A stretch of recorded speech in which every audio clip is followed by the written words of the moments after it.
அழைக்கின்றாரே நம்ம அண்ணா சாமி அழைக்கின்றாரே. மாயன் மயம் ஆன்மீக அன்பர்களுக்கெல்லாம் என்னுடைய அன்பான ஆசீர்வாதத்தை தெரிவித்துக் கொள்கிறேன். மாயன் மயம் உங்கள் நலன் பொருட்டு தானே இறையருளாலும் குருவருளாலும் மாயன் மயல தொடர்ந்து பேசி வந்தாலும் கூட 3 கிரகங்களுடைய பயிற்சி பேசினாலும் கூட ஒரு அற்புதமான யோகம். ஒரு மனிதனுக்கு யோகம் இருக்கணுங்க. அந்த யோகம் தரக்கூடிய கிரகம் நல்ல முறையில் அமைந்து விட்டால் தான் முழுமையை அடையணும். நல்ல மனைவி, நல்ல பிள்ளை, நல்ல குழந்தை, நல்ல தொழில் அமையணும்னா யோகம். ஒரு அருமையான காலகட்டம் 2026. இந்த 2026ல பாத்தீங்கன்னா இந்த 2 கிரகங்கள், அதாவது குரு பகவான் நமக்கு எல்லாம் தெரியும். குருவினுடைய பார்வை அற்புதமான யோக பலனை தரக்கூடியதுதான். அவர் மட்டும் அந்த குருவின் பார்வை அனுபவத்துல சொல்றேங்க. அப்படிப்பட்ட குரு பகவானை பொறுத்த வரைக்கும் ஒரு நல்ல யோக பலனை தருவார்னா அவர் இருக்கும் இடத்தை வைத்துதான் அந்த யோக பலனை தருவார். அந்த வகையில் 2026ல குரு பகவானை பொறுத்த வரைக்கும் மேஷம், மேஷராசியை பொறுத்த வரைக்கும் எத்தனை பிரச்சனைகள் இருந்தாலும், எத்தனையோ துன்பங்கள் துயரங்கள் இருந்தாலும், எத்தனையோ இழப்புகள் இருந்தாலும் கவலையே படாதீங்க. 2026ல பாத்தீங்கன்னா ஒரு பிற்பகுதி ஒரு 6 மாத காலம் குரு பயிற்சியான காலகட்டத்திலேருந்து பாத்தீங்கன்னா கிட்டத்தட்ட ஒரு அற்புதமான யோக பலனை தரக்கூடிய காலகட்டம்.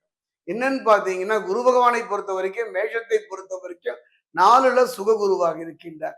ஒரு அற்புதமான யோக பலனுங்க. அதுதான் கஜகேசரி யோகம் என்று சொல்வார்கள். கஜம் என்றால் என்ன பாத்தீங்கன்னா, கஜம்னா நமக்கு எல்லாம் தெரியும், யானைன்னு சொல்லுவாங்க. கேசரினா சிங்கம். அது எத்தகைய தாக்கத்தை தரும், எத்தகைய பலனை தரும் மேஷராசிக்கு என்பதை இப்ப நம்ம சோடி பிரசனத்துல பார்க்க போறோம். அதற்கிடையில மாயன் மயனை நீங்க சப்ஸ்கிரைப் பண்ணி ஆதரவு தருவீங்கிற ஒரு நம்பிக்கை எனக்கு உண்டு.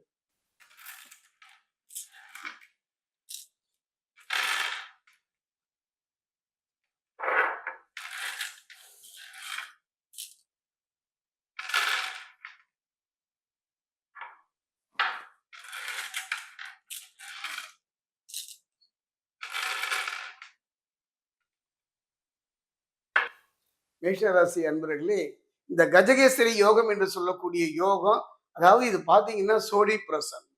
ஒரு மனிதனுடைய வாழ்க்கையில பிரசன்னம் இன்றைய காலகட்டம் கிட்டத்தட்ட ஒரு 6 மாத காலம் எவ்வாறு இருக்கும் என்பதை இந்த குருவினுடைய பயிற்சியின் மூலமாக நான் உங்களுக்கு சொல்ல போறேன். அந்த வகையில பார்த்தவங்க மற்ற இதெல்லாம் விட்டுருங்க.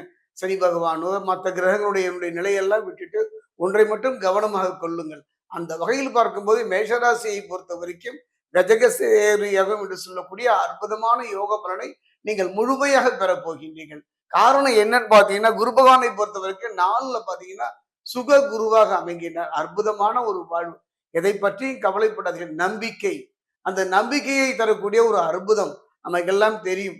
கஜம் என்றால் யானை, யானையின் பலம், ஒரு யானையுடைய பலத்தை தரக்கூடிய மன ரீதியா உடல் ரீதியா நல்ல பலனை பெறக்கூடிய ஒரு அற்புதமான யோகம் மேஷராசிக்கு. அதே நேரத்துல கேசரி என்றால் சிங்கம்.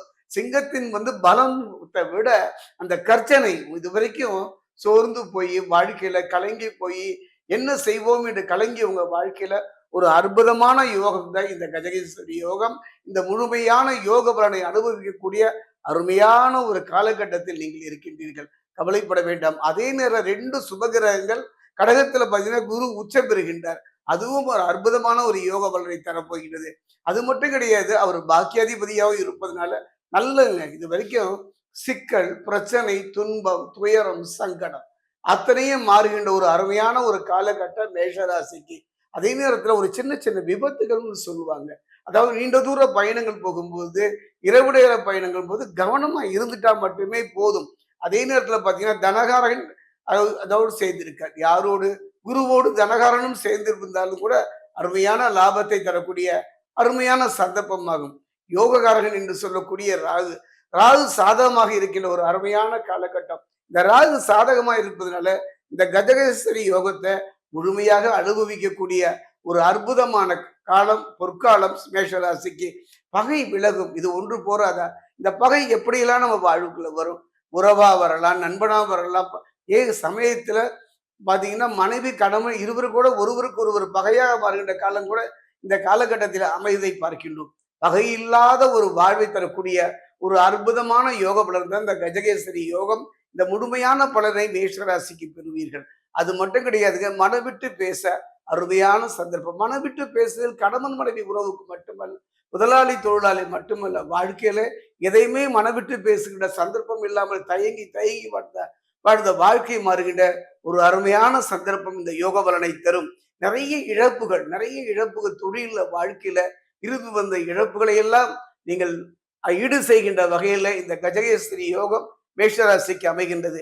அதே நேரத்தில் விரயத்தில் சனி, கவலையே பட வேண்டாம். அந்த விரய சனியை சுப சனியாக மாற்றுகின்ற வல்லமை இந்த கஜகேசரி யோகத்திற்கு மேஷராசிக்கு உண்டு. 2ஆம் இடத்துல சூரியன் இருப்பதை மட்டும் கொஞ்சம் மறந்துவிட வேண்டாம். காரணம் என்னன்னா, உடல் ரீதியான சில சந்தர்ப்ப சூழ்நிலை அமையும். கவனமாக இருந்து விட்டாலே போதும். திரும்ப ஒன்று சொல்லிக்கொள்ள ஆசைப்படுகின்றேன். ஒரு யோகம், அந்த யோகம் நமக்கு கிடைக்குமா, நம்மளுடைய வாழ்வில் கிடைக்காமல் போய்விடுமா என்று தயங்கினீர்கள் அல்லவா? கவலையே பட வேண்டாம். அதாவது இந்த பலம், ஒரு யானையின் பலம், சிங்கத்தினுடைய தைரியம், ஒரு போராட்ட குணம், அது தொழில் வாழ்க்கையில் அமைந்து அற்புதமான ஒரு யோக பலனை தரும். நீங்கள் செய்ய வேண்டியது ஒன்றுவே ஒண்ணுதான், குரு சந்திரன்.